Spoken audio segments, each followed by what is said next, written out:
Well, let me just introduce my panel at this point. I'm being joined by Gautam Chintamani, who's a film historian as well as author, Dr. Bhawna Barmi, who's a clinical psychologist, Saira Shah Halim, who's an activist, as well as Matthew Anthony, who's a spokesperson for Congress. Thank you very much, all of you, for joining me. Well, let me just start with you, Gautam Chintamani. How do you look at what's happening? I mean, let's just start with the basic. Some of these crimes that we have been hearing about across the country are absolutely bone-chilling. I'm not finding any other word except for the fact that it's bone-chilling. That's the word that I keep repeating again and again. And just the manner in which is unfolding with the immediate family members, possibly with no thought at all, and the way the discourse is now shaping up, what do you make out of it as somebody who is very closely associated with the film industry as such? Good evening, everyone, and this is definitely a very important topic to discuss. I was hearing what Manoj Ibrahim had to say, and then I'm very, I won't say happy, but it's heartening to know that the police is taking notice of things like social media and what is impacting people. But this is not something new. There has been history and recorded history of popular culture inspiring copycat crimes, but the fault lies on both sides. It can't be that all these cases that Manoj Ibrahim was talking about are directly related to films. But then, yes, if you glorify something in the manner that it's being glorified today, being talked about today, it does leave an impression on the young minds. And the average population of this country is quite young. Internet is very accessible.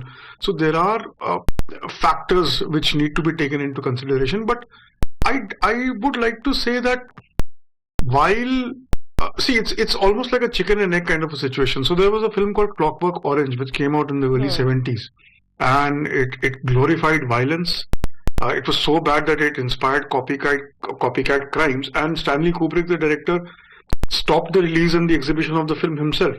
But the fact remains that the film was based on a book by Anthony Burgess, Clockwork Orange, which was based on a real-life incident that happened to his wife.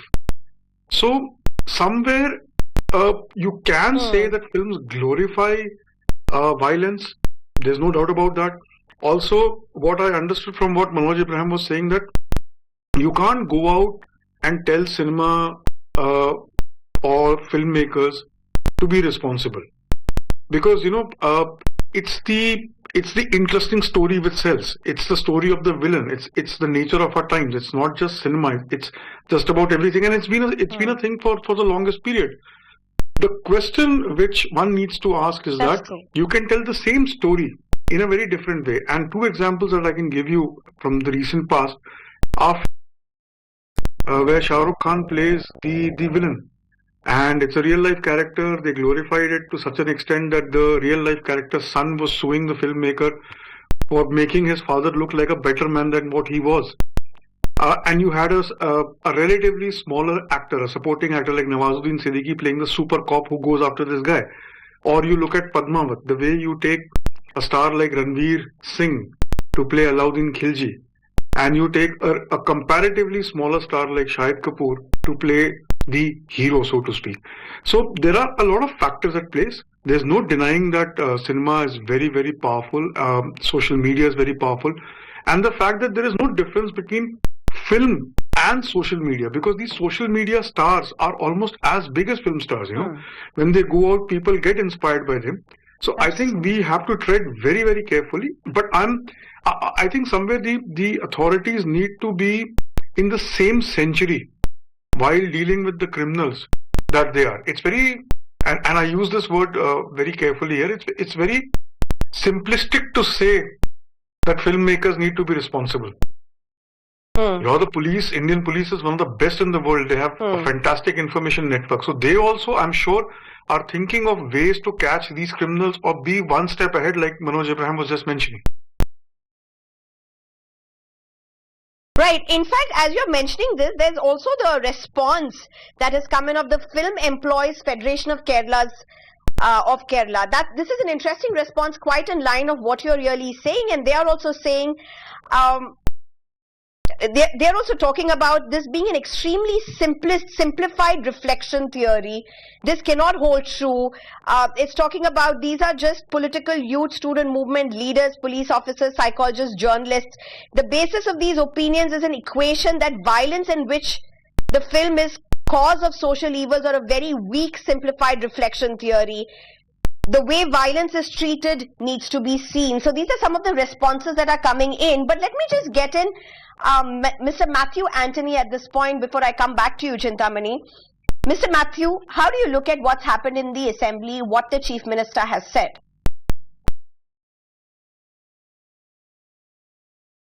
Sneha, thanks for taking me into the show. And all of us are very concerned about what's happening in Kerala. Though I don't want to take it politically, there are some holistic issues which has led to this. There is a total societal failure which is happening on multiple fronts. A little bit of it, is going to the government because there is no fear about the law and order system in the state, which makes people to be repeat offenders or first-time offenders because they see big offenders coming out of the jail or being treated in a very good manner in the jail. So there are many examples for us to call for. Then there is an intrusion of the drugs, because if I call upon the excise department's statistics which is given and presented in the assembly, there is 41,531 NDPS cases registered in the state in less than 15 months. Around another 41,369 cases differently. And out of that, Cochin city is largest in that, which is where the IT hub is largely there, after Trivandrum. But followed that, the surprising move is from Malappuram. Now, if you look into this, there's a combination of lack of monitoring in the society of what the children are watching in their mobile phones. Earlier, when there was a movie theater or a TV watching, a lot of things could have been controlled. Now, with the unlimited access to the social media, and due to lack of time and the change in the society and the culture, everybody is so immersed in their own mobile phones and devices, they're not able to look into what the children or the youngsters are seeing. And there is no other ways of monitoring or giving them a guidance. And after the COVID, what you have seen is, though everybody is connected to the social media, there is less of human interaction.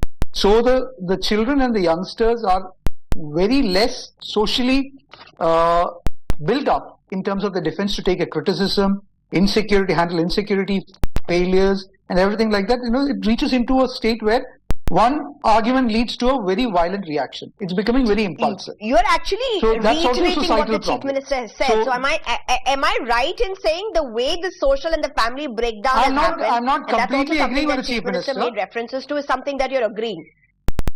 Okay. We have agreed. Our leader Ramesh Chennithila has moved this motion, which the Chief Minister has agreed to discuss in the assembly, and then we all have unifiedly agreed to support this, that the balance of peace has to be maintained and built in the state of Kerala. There is no politics in this one. There is a small disagreement there where he says it is only the movies. No, it is not. It is a combination of movies, drugs. Though I respect Manoj Abraham for what he is, there is a total failure of the law and order system where the fear in the kids or the teenagers are not there about the law and order system, where they will have to face some consequences if they do a crime like this. So there is a combination of all these things which is resulting in such heinous crimes. You saw in Paravur, one neighbor killing 4 to 5 of their neighbors for some issue on their dog. This happened 3 months back, if you remember, Sneha. So, Saira, if I can get you... constituency where...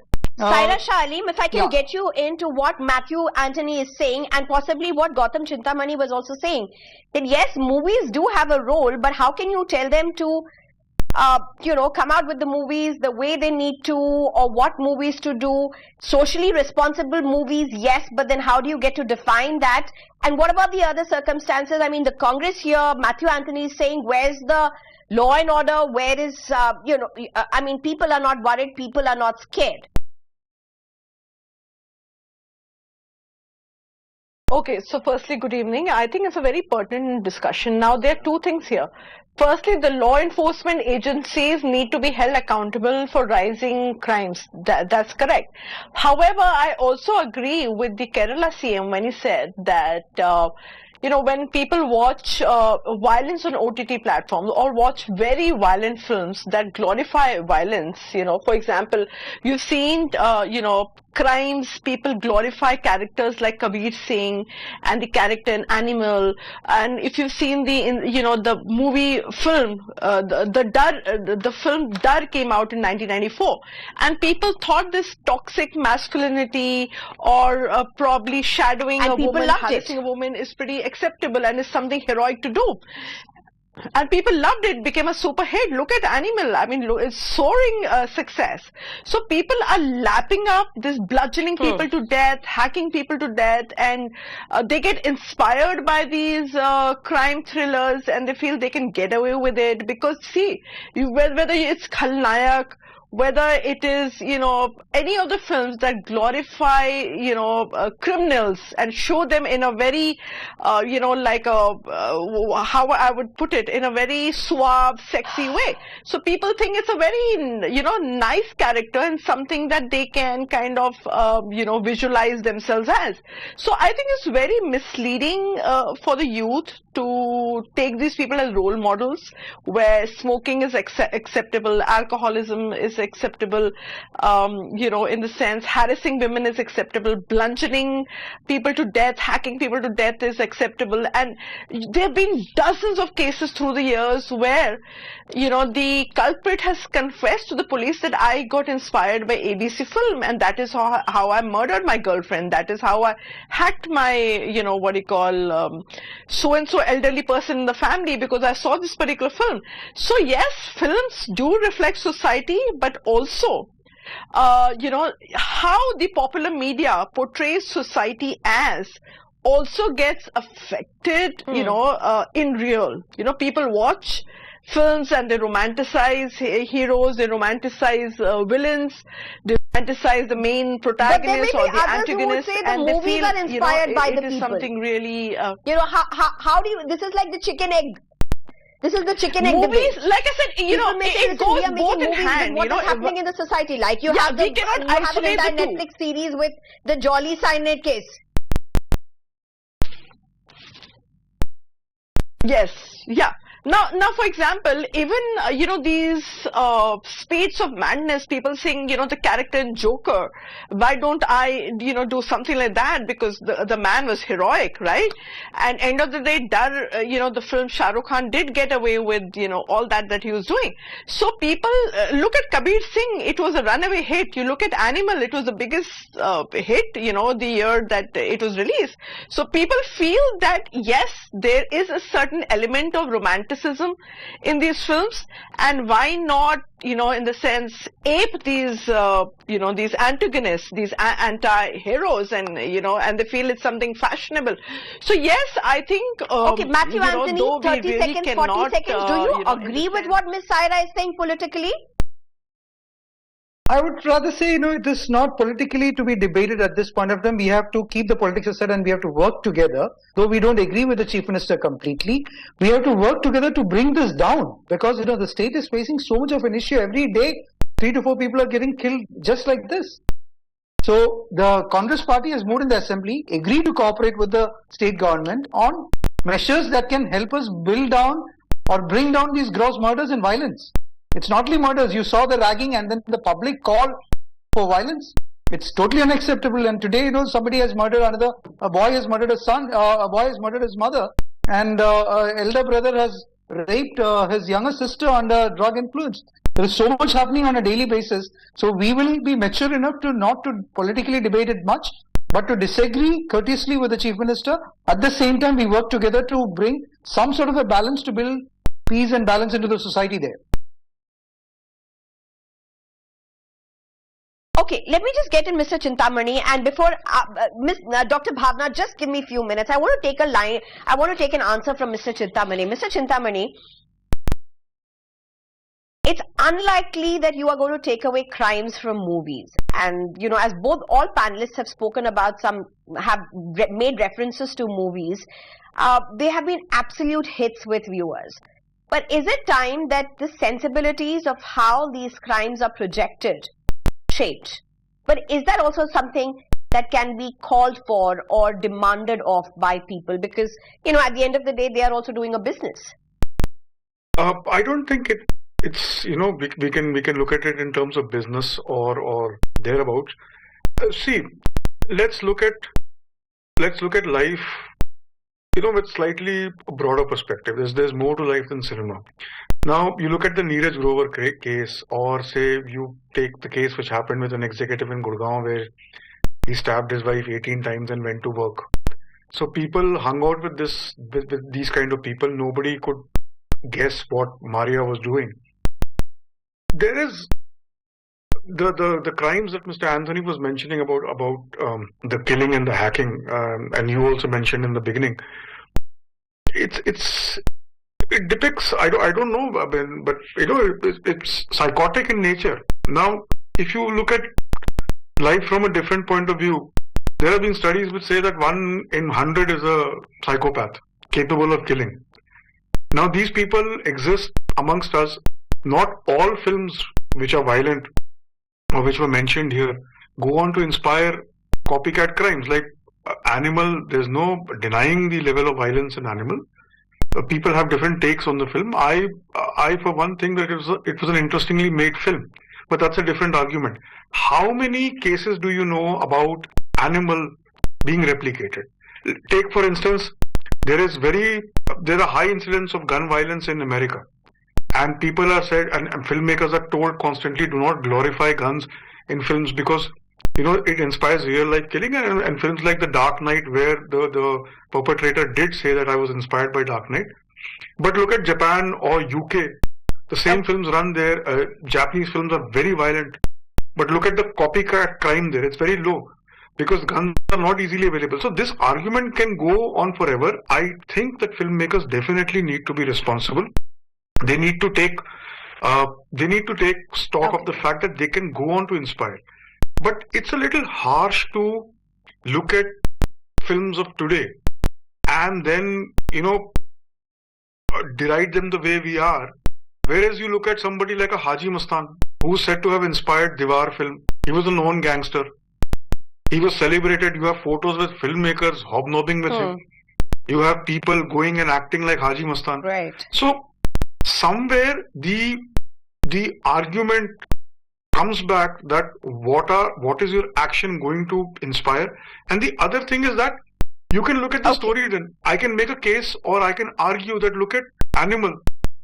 After all, whatever the main character does, he's left with nothing. But that's expecting too much of people to understand that you will not be left anywhere with crime. I get that argument also. But at the end of the day, if violence is accessible and violence is there on internet, social media, you also need to make sure that there is some kind of a check and balance in place. I totally agree with what the fellow panelists are saying. But again, right now, this kind of reaction we've seen in the past also. When people commit crimes, when they get away with that in real life, then cinema cannot be completely blamed. But yes, I totally agree that in this day and age, when filmmakers, film stars are celebrated to the extent that they are, they need to take great responsibility, because something which might be very simple for them can be interpreted in a very different way. Okay, Mr. Chintamani, I'm sorry I'm interjecting you at this point. Let me just get in Dr. Bhawna Barmi, who's been waiting very patiently. Dr. Bhawna, I have an important question to ask, and I think all the panelists at some point made a reference to that. But Mr. Chintamani also spoke about cases, psychotic cases. Now, with the level of frequency of these cases that have been witnessed across the country, we're talking about Kerala today, but this isn't a Kerala problem alone. These crimes are being witnessed across the country for that matter. I mean, the Kerala police has done a study. It studied these 65 cases. They're talking about alcohol, drugs, breakdown of family, online content, including online gamings, which many times have been violent, as well as movies. As a psychologist, how do you really put this together? How do you look at this? How significant, relevant is this finding to what we are witnessing today? Thank you for inviting me to discuss this very sensitive topic, which is actually a violent trend, epidemic, I would say, psychologically. And this is stemming from a variety of what everybody is saying over here. So it's basically stemming from a psychosocial cultural combination effect, which is impacted. It is impacted by the society's value system, by the family dynamics, which are becoming aggressively dysfunctional, by the predispositions of mental health concerns which are on the increase, and despite all of us being so aware, we are not cognizant of taking treatment at the time when the predisposition itself starts, again combined with the availability of substances, alcohol, drugs which are so freely available, and then aggressive online games or reels or violent movies. So what is basically happening is that it is causing a psychological impact of emotional desensitization and reduced empathy. If a child or an individual watches too much violence through all these measures, killing or cruelty, they may become less sensitive to other people's pain and imbibe it. They may struggle to express emotions and fail to recognize the harm caused by these aggressive actions. And violence may start to feel normal, leading to higher tolerance for bullying or real-life aggressions. And that is what exactly we are seeing. So what we were talking about, the movies that are showing reckless stunts, fights, dangerous actions, can definitely lead to self-destructive and copycat behaviors. And especially children who are very, very vulnerable, they start trying to imitate such kind of dangerous activities. Because there is also difficulty understanding these real-time consequences. Movies often show violent heroes winning, making violence acceptable or heroic. So, especially the younger viewers may fail to understand that real-life violence leads to serious consequences, which is not as much pertinent in the real. But Dr. Bhawna Barmi, here's my question, and this is what I want to know. Movies like this have always been made. It's not in today's age. It's not in 2022, 2024, 2025. This has always been there. Movies which have extremities at the heart of it, even glorification of crime at the heart of it has always been there. Access to content possibly not at the level, obviously not at the level that children have access to in today's times, but there have always been platforms where children have been able to view, including there was a time when comics and books used to be the target because children used to get it from them. I remember that. So, I mean, what's changed for things to be so drastic?